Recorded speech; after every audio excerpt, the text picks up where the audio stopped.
ये अपडेट ये है कि जिस स्टेट ऑफ हॉर्मुज के लिए ये खबर दी जा रही थी कि स्टेट ऑफ हॉर्मुज खुल जाएगी, आज का अनाउंसमेंट है स्टेट ऑफ हॉर्मुज बंद कर दी गई है। हो गया।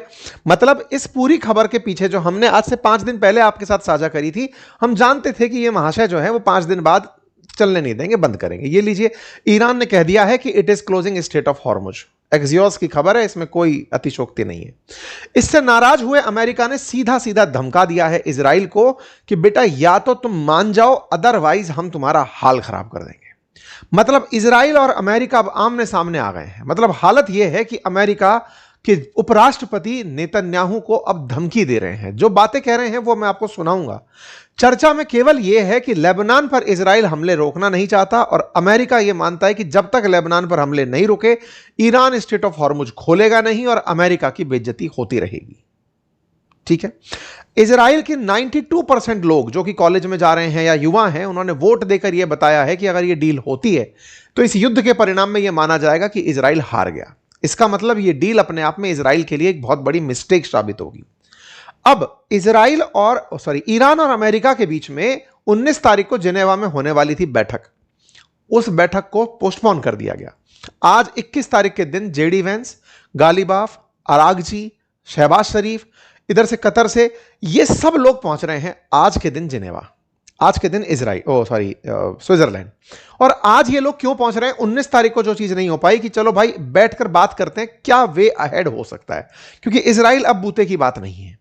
इजराइल ने साफ मना कर दिया कि मैं नहीं मानूंगा। अमेरिका ने 19 तारीख को बिठा करके इजराइल और लेबनान के बीच में समझौता कराया कि यार सीज फायर कर लो। ईरान नहीं मान रहा है।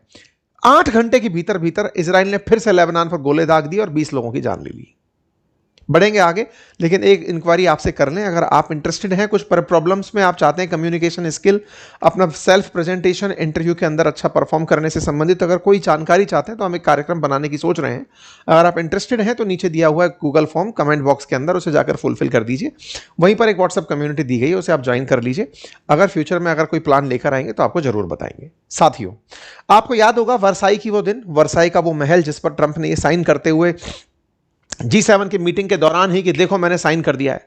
1919 में जिस तरह से उस समय वुड्रो विल्सन ने कारनामा किया था, अब डोनाल्ड ट्रंप ने कारनामा कर दिया। ये लो जी मैंने साइन कर दिया है।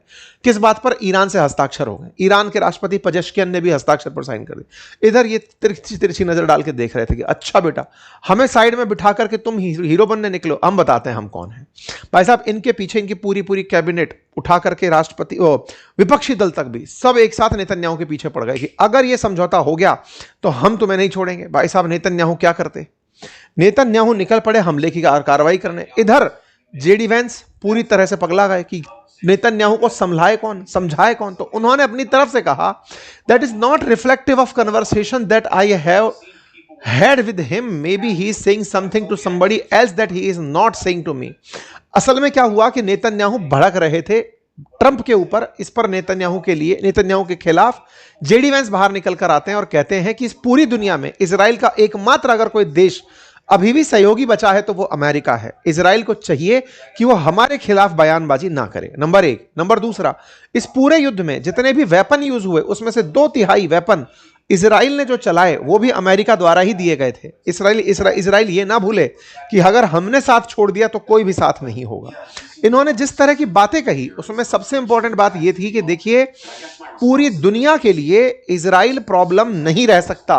इजराइल अगर पूरी दुनिया में अशांति फैलाएगा तो फिर दुनिया की शांति की कीमत पर हजारों जानें नहीं ली जा सकती। मतलब साफ था, एक बात साफ थी कि अमेरिकी उपराष्ट्रपति सीधे सीधे इजराइल को खुद की यात्रा से पहले धमका रहे थे कि इजराइल वालों, अगर तुम्हें लगता है कि तुम्हारी जान कीमती है तो पूरी दुनिया की जान तुम नहीं लोगे। दुनिया वाले कहते रहे अमेरिका को हमेशा कि तुम इजराइल का साथ दे करके उसे इस तरह से भड़का रहे हो, इस तरह से साथ दे रहे हो, उकसा रहे हो, शांति नहीं आने दोगे। आज जब अमेरिका पर आ पड़ी, यानी कि नेतन्याहू ने जब सीधा सीधा ट्रंप को मना कर दिया कि नहीं सुन रहे तुम्हारी बात, हम तो हमला करेंगे, उस बात से अमेरिका बौखलाया हुआ है। जब ये बौखलाए हुए हैं तो इस बौखलाहट को इन्होंने बयान कर दिया। लेकिन साहब, इस बौखलाहट पर इजराइल का जो रिएक्शन था ना, वो बहुत ही घनघोर था। इतना घनघोर था कि आपको शायद खुद से बयान सुनकर के अंदर से घृणा आ जाए, या फिर अंदर भय बैठ जाए, या फिर अंदर इस तरह का भाव आ जाए कि कोई इस तरह की बात बोल सकता है क्या? अंतर्राष्ट्रीय मंच पर यह बात बोली जा सकती है। इजराइल के रक्षा मंत्री का बयान सुनिए साहब। For every tear of Israeli mother 1,000 Lebanese mother must weep. एक इजरायली मां के आंसू के लिए 1,000 लेबनीज माओं को रोना होगा। All the Lebanon must burn, पूरे लेबनान को जलना होगा। With all due respect to the Americans, Americans को बढ़िया से इज्जत देते हुए, Israel must make it clear to the entire world that the blood of our sons and the security of our citizen are not forfeit. All the Lebanon must burn, यह बात ऐसी है कि पूरा लेबनान को जलना होगा। एक देश के लिए आप खुलेआम ये बयान दे रहे हो, एक देश जिसकी 50-60 लाख लोगों की जान के लिए आप सीधे बयान देते रहे हो और तस्वीरें डाल रहे हो कि देखो हम तो यही करेंगे। इस बात से मतलब आप सोचकर देखिए कि जब ये बात बोले कि मतलब सीधी सीधी सी बात आप बोल रहे हो, पूरे लेबनान को, all the Lebanon must burn, ये बात जब आप बोलते हो तो ट्विटर इस बात को हाइड कर देता है, छुपा देता है, लेकिन कहता है जिनको पढ़ना है क्लिक करके पढ़ लेना कि all the Lebanon must burn. इससे नाराज हो जाता है यूरोप के बहुत से नेता। यूके गवर्नमेंट ने तो यह तक कह दिया कि इस रक्षा मंत्री को बैन ही कर दो, कहीं दुनिया में ना दिखाई दे जाए। इटली के भी रक्षा विदेश मंत्री ने सेम यही बात बोली। मतलब सोचकर देखिए कि बहुत से लोगों ने कहा कि ये किस तरह की मानसिकता है, ये जीनोसाइड की मानसिकता है, डिस्गस्टिंग है ये इस तरह की बात कर देना। तमाम तरह के लोग केवल इस बात पर रिएक्ट कर रहे हैं कि इजरायली रक्षा मंत्री की सोच देखिए कि वो क्या बोल रहा है। इस पर ईरान ने खुद कहा कि सोचो, इजराइल की सोच समझो कि वो किस तरह की नफरत लेकर के दुनिया में युद्ध कर रहा है। इतना बयान देते ही इजराइल ने तुरंत बम दागा और लेबनान के 20 लोगों की जान ले ली। इंटरेस्टिंग बात यह है कि ये जिस दिन घटना हुई, अभी कल की घटना है, 20 जून की घटना है, उससे जस्ट पहले ट्रंप समझौता करवाए थे। ये वीडियो देख करके, तस्वीरें देख करके आप अंदाजा लगा सकते हैं लेबनान के क्या हालात मचाए ये इजराइल ने। इसका मतलब अमेरिका और ईरान के बीच की जो शांति वार्ता थी, जिसमें लेबनान को एक तरह से मॉर्गेज किया गया था कि लेबनान की सुरक्षा मिलेगी तो हम शांति करेंगे, वो अटक गई। मतलब इजराइल ने लेबनान के नाम पर फिर से गोला चला दिया। ईरान ने कहा कि सुन लो अमेरिका वालों, आप इजराइल पर कंट्रोल नहीं रख पा रहे हो, इसके चलते हम स्ट्रेट ऑफ हॉर्मुज को बंद कर रहे हैं। यह IRGC का मैसेज है, आज ही का मैसेज है, ऑडियो मैसेज है, चलते हुए जहाजों को भेजा गया है। क्योंकि इजराइल ने लेबनान पर हमला कर दिया है, हम स्ट्रेट ऑफ हॉर्मुज बंद कर रहे हैं। ये न्यूज़ सुन लिया आपने। बंद होने की खबर आ जाती है, सब तरफ एक ही चीज कि साहब हम हर फ्रंट पर एक ही बात बोलेंगे कि ईरान हॉर्मुज को बंद किया, अमेरिका ने समझौते की पहली शर्त नहीं मानी, इसलिए हम इसको बंद कर रहे हैं। आप फ्रस्ट्रेशन समझे किस लेवल की होगी।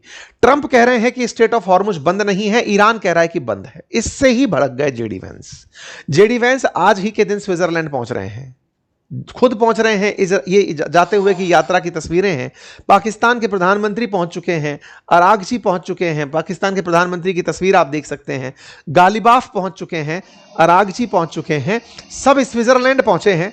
लेकिन IRGC ने रास्ता बंद कर दिया है कि सुनो, ये जो तुम्हारे हस्ताक्षर हैं, इनमें कोई सेंस नहीं है अगर इजराइल लेबनान को मारना नहीं छोड़ता। बड़ी तरीके से मतलब इन लोगों की बातचीत चल रही है, लेवल सारे हैं, लेकिन इजराइल को मनाने के लिए कोई तैयार नहीं है। अमेरिका खुद चाहता है कि इजराइल को धमकाया जाए कि वो ऐसा ना करे, लेकिन इजराइल का मानना है कि यदि ये सब हो गया तो जीतेगा ईरान, और ईरान का जीतना, उसके फ्रीज्ड असेट का खुलना, उसके तेल का बिक जाना, और उसको इस तरह से संतुष्टि देना कि स्ट्रेट ऑफ हॉर्मुज तुम्हारी दया पर खुली हुई है, ये इजराइल की हार कंसीडर की जाएगी। हम इसको नहीं होने देंगे, और इजराइल इस चीज को नहीं होने दे रहे साहब। इजराइलियों के बारे में जब ट्रंप से पूछा गया कि डोनाल्ड ट्रंप, आप कहते थे कि इजराइल आपकी सुनता है, ट्रंप बोलते हैं हाँ मेरी सुनता है। इतनी देर में उन्होंने 80 बम और चला दिए कि लो नहीं सुनते तुम्हारी।